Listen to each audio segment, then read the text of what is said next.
Numbers chapter 14. That night, all the members of the community raised their voices and wept aloud. All the Israelites grumbled against Moses and Aaron, and the whole assembly said to them, "If only we had died in Egypt or in this wilderness. Why is the Lord bringing us to this land only to let us fall by the sword? Our wives and children will be taken as plunder.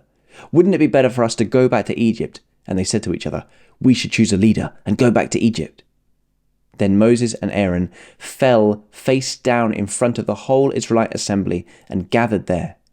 Joshua, son of Nun, and Caleb, son of Jephunneh, who were among those who had explored the land, tore their clothes and said to the entire Israelite assembly, "The land we passed through and explored is exceedingly good. If the Lord is with us, he will lead us into that land, a land flowing with milk and honey, and he will give it to us. Only do not rebel against the Lord, and do not be afraid of the people of the land, because we will devour them. Their protection is gone, but the Lord is with us. Do not be afraid of them." But the whole assembly talked about stoning them. Then the glory of the Lord appeared at the tent of meeting to all the Israelites. The Lord said to Moses, "How long will these people treat me with contempt? How long will they refuse to believe in me, in spite of all the signs I have performed among them? I will strike them down with a plague and destroy them, but I will make you into a nation greater and stronger than they." Moses said to the Lord, "Then the Egyptians will hear about it. By your power you brought these people up from among them, and they will tell the inhabitants of this land about it. They have already heard that you, Lord, are with these people, and that you, Lord, have been seen face to face, that your cloud stays over them, and that you go before them in a pillar of cloud by day and a pillar of fire by night. If you put all these people to death, leaving none alive, the nations who have heard this report about you will say, 'The Lord was not able to bring these people into the land he promised them on oath, so he slaughtered them in the wilderness.' Now may the Lord's strength be displayed, just as you have declared. The Lord is slow to anger, abounding in love, and forgiving sin and rebellion, yet he does not leave the guilty unpunished. He punishes the children for the sin of the parents to the third and fourth generation. In accordance with your great love, forgive the sin of these people, just as you have pardoned them from the time they left Egypt until now."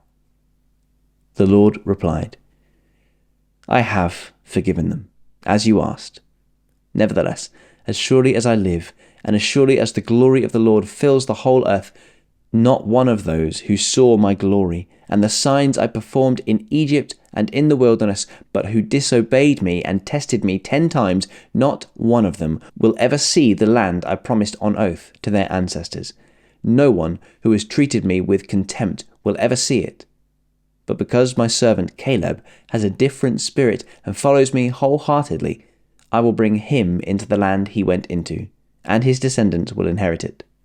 Since the Amalekites and the Canaanites are living in the valleys, turn back tomorrow and set out towards the desert along the route to the Red Sea." The Lord said to Moses and Aaron, "How long will this wicked community grumble against me? I have heard the complaints of the grumbling Israelites, so tell them, 'As surely as I live, declares the Lord, I will do to you the very thing I heard you say. In this wilderness your bodies will fall, every one of you 20 years old or more, who was counted in the census and who has grumbled against me. Not one of you will enter the land I swore with an uplifted hand to make your home, except Caleb, son of Jephunneh, and Joshua, son of Nun. As for your children that you said would be taken as plunder, I will bring them in to enjoy the land you have rejected. But your bodies will fall in this wilderness. Your children will be shepherds here for 40 years, suffering for your unfaithfulness, until the last of your bodies lies in the wilderness. For 40 years, 1 year for each of the 40 days you explore the land, you will suffer for your sins, and know what it is like to have me against you. I, the Lord, have spoken, and I will surely do these things to the whole wicked community which has banded together against me. They will meet their end in this wilderness. Here they will die." So the men Moses had sent to explore the land, who returned and made the whole community grumble against him by spreading a bad report about it.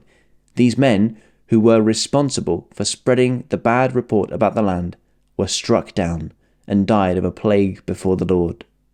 Of the men who went to explore the land, only Joshua, son of Nun, and Caleb, son of Jephunneh, survived. When Moses reported this to all the Israelites, they mourned bitterly. Early the next morning, they set out for the highest point in the hill country, saying, "Now we are ready to go up to the land the Lord promised. Surely we have sinned." But Moses said, "Why are you disobeying the Lord's command? This will not succeed. Do not go up, because the Lord is not with you. You will be defeated by your enemies, for the Amalekites and the Canaanites will face you there. Because you have turned away from the Lord, he will not be with you, and you will fall by the sword." Nevertheless, in their presumption, they went up towards the highest point in the hill country, though neither Moses nor the ark of the Lord's covenant moved from the camp. Then the Amalekites and the Canaanites, who lived in that hill country, came down and attacked them and beat them down all the way to Hormah.